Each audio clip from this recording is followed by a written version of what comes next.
Alex, congrats. Favorite director kita. Paano? Pinapanood ko yung ano mo, yung may Amanda, yung iba.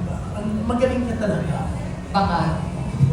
Hindi, pero honestly, natutuwa ko. I saw Empoy here.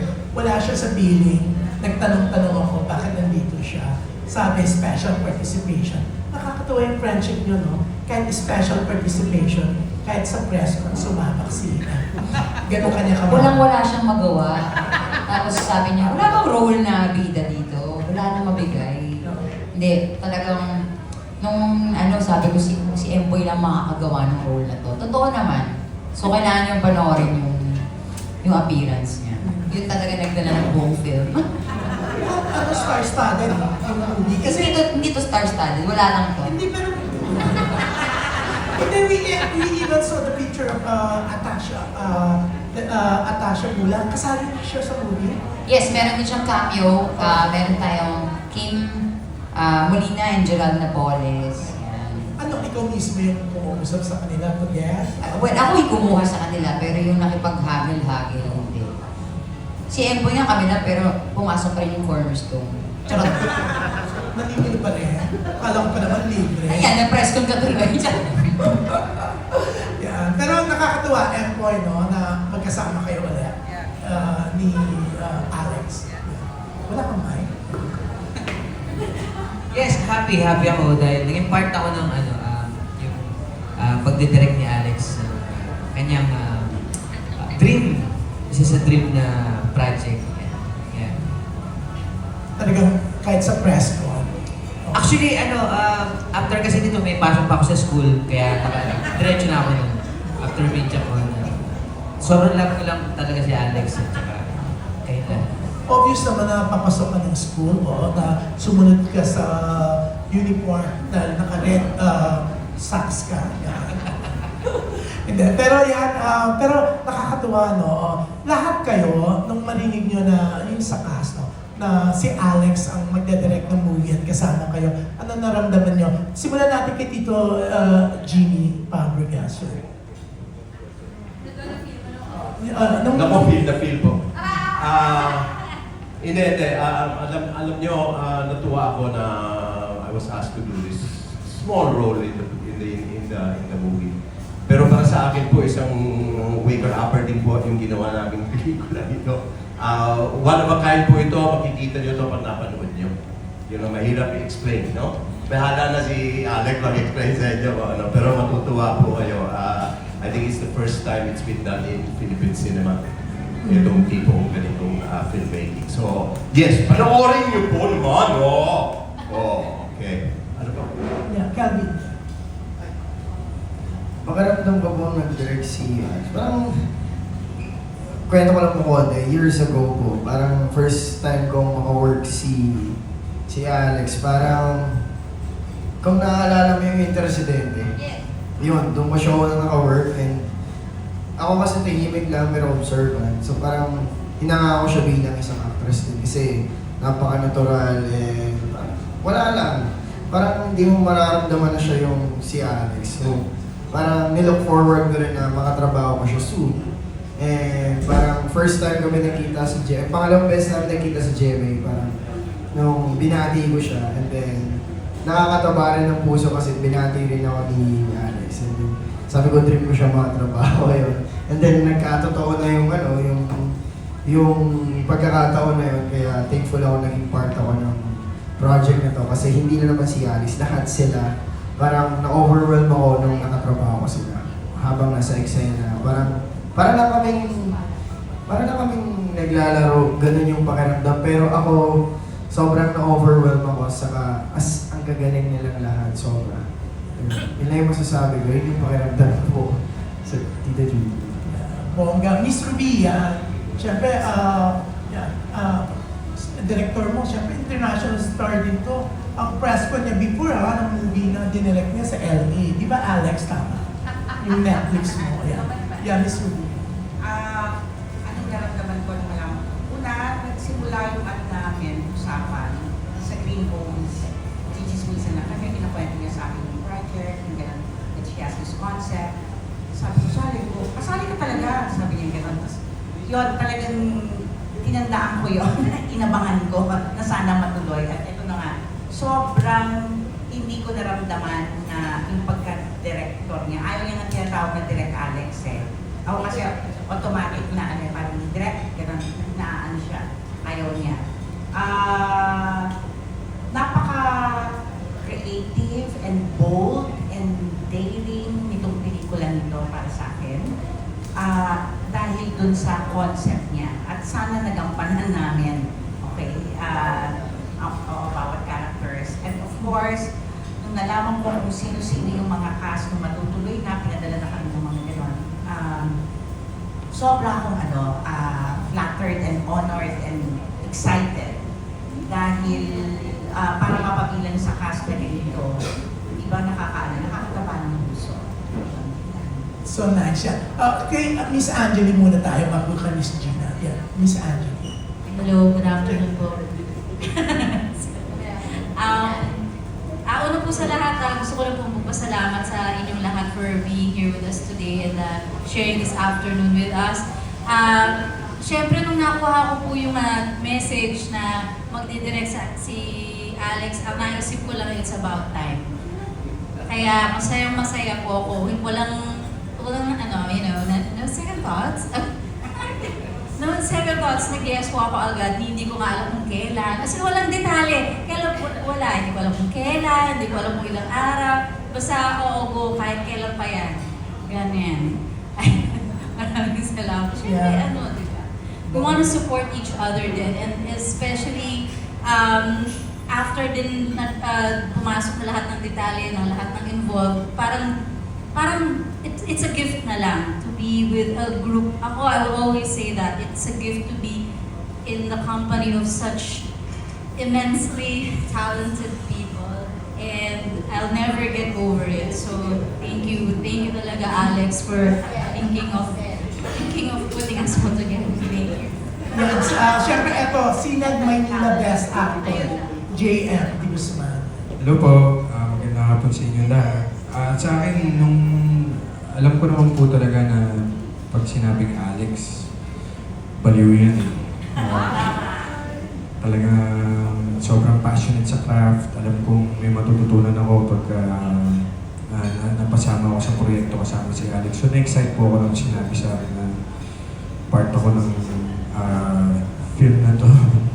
And bukod pa doon, syempre yung cast na napabilang ako is araw-araw ko sinasabi kay Alex sa taping na sobrang akong thankful na naging part ako nito. Sobrang na-inspire po ako sa work ethic nila, sa professionalism. Sir Ronnie, grabe, first day pa lang, drop books na. Sobrang nakakilig talaga to be part of this film. Nila po. Yan, Tito Ronnie. Wala naman talaga akong gana dito. Napilitan na. Honestly, it's, di ba, ang sarap na mayroong palaging bago na sa ating industriya na dapat nating suportahan. At nung nabanggit ito sa akin ni Alex dun sa Green Bones, usap-usap, sige, game yan, yung mga ganong klaseng kasi guys, pag napanood nyo at malaman ninyo kung paano namin nagawa ito, matutuwa kayo. Hindi lamang sa mapapanood ninyo, pero yung kung paano namin ginawa, ay, the best. Alright. Yan, dudes. Yan, Eddie. Ako, iniisip ko kasi yung mga sinasabi ng iba kong mga co-stars. I think siguro this was it is a leap of faith. Kasi nung nalaman namin kung gaano ka-ambitious ang plano by yung ating standards, no? Gaano ba ambitious yung plano ni Alex. May reluctancy for 1 minute lang. Tapos nung nakita mo yung mga makakasama mo sa pelikula, we all said, you know, if they'll do it, I'll do it. And so, most of them nakatrabaho ko na through my years. But it's like the first time I worked with them again dahil ang demanding nung hinihingi nung aming role kami as a as a group. And ngayon kay Alex kasi yung nakikita mo bata pa, pero alam na niya ang gusto niyang gawin. And then i-entertain ka kung meron kang suggestion, pero wala rin. Gagawin pa rin yung gusto niya. Yung Drek, pwede kong dagdagan yung character ko kasi meron ko naisip eh. Maganda yan. Bakit na? Pero ito gawin mo. Okay. So, tigil. And the idea that nakumbinsin niya ang mga kasama mong artista. At the same time, everybody came prepared sa set. Umaga pa lang. Knowing all their lines. Kasi hindi ka pwede umadlib. Says a lot about the person who was directing us. Tapos kapag daki, sabi nga, bold and daring, sabi ni Ruby, yung po ang mararamdaman mo sa aming love scene dalawa. Diba? Meron kaming love scene na bold and daring. Hindi pa nagagawa sa Philippine cinema. So with that, hopefully na-pick ko yung inyong curiosity, panoorin niyo po ang aming pelikula. Ako, dude, seryoso ba yan? Magkakapatid ang role namin, magkakapatid. Everything else, yung bandang huli lang, ang medyo, inangat ko lang konti. Thanks, June. Yeah, pero eto syempre si Tuding, si Direk Gina, yan. Syempre magaling na director din to eh. Pero yun, kumusta si Alex bilang director mo naman? Ikaw yung artista niya. Ay, nako. Ano masasabi ko? Si Alex, alam niya kung ano yung gusto niya. Hindi siya isang director na hindi masyadong marami ang sinasabi. Dahil alam ko na may respeto siya doon sa mga artista na dinidirect niya. But, hindi siya natatakot na sabihin doon sa artista kung ano yung gusto niya. Walang intimidation na gano'n. And it's a happy set with her dahil she's a very happy person. Walang dull moment sa kanya. Minsan, bigla na lang siyang mag-join sa usapan na wala naman sa topic yung sasabihin niya or sisingit lang siya doon sa usapan. Pero lahat papatingin sa kanya at magtatawanan para sa kanya. Ano siya, masayahin siyang tao, jolly person. But you know what? I just want to let you preview ito. I directed Alessandra when she was 14 years old. Doon sa TV series na Kirara, kung natatandaan niyo pa yan. Pero malamang mga influencers dito ay hindi niyo na natatandaan. Please research. It's in the internet. But anyway, doon ko siya unang na-direct. And noon pa lang, nasabi ko na, nag-uusap na kami ni Ami Austria. Sabi namin ni Ami, sabi, magaling ang batang ito. Ano yung sinagot mo sa akin? Ano sinabi mo? Alam ko naman yun. Okay. Yeah. Oh.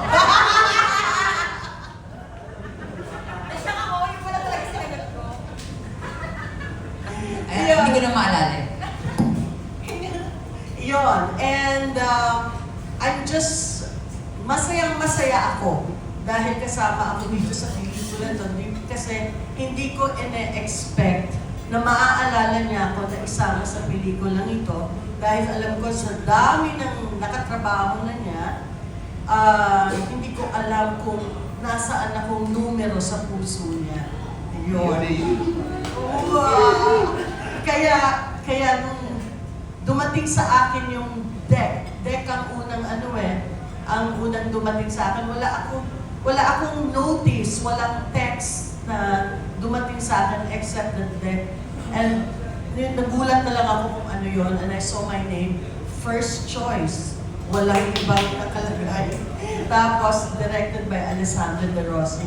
Wala na, no questions asked. And I was just so excited. Congratulations, Alex. Ang bongga, Alex, no? Ang sarap sa pakiramdam yung mga sinabi nila, di ba? Kaya piling ko nga ang saya-saya mo eh. Pero hindi ko alam kung may kinalaman din yung isang umakyat kanina sa stage kaya masaya ka. Pero, Please refrain from... ay naman mo na, pinakyat mo naman siya, no? Oo. Pero ang saya. Ang ganda ng mga sinabi nila. Sobra. Tsaka totoo yun, yung story kasi na to na una, casting muna. Kailangan ko pagsama-samahin si ganito, sila ganito. Tapos ganito yung role, tapos ganyan. Tapos nung binigay ko na sa writer yung story ko, si Carlo Cato. Sabi ko, ano kayang gagawin ni Carlo dun? Siguro pag kaya ko yung ibibigay niya sa akin, baka ako na lang mag-direct. Sabi ko gano'n. Kaya na nung binirect niya sa akin, kasali na ako. Tapos parang, teka lang, ano gagawin ko?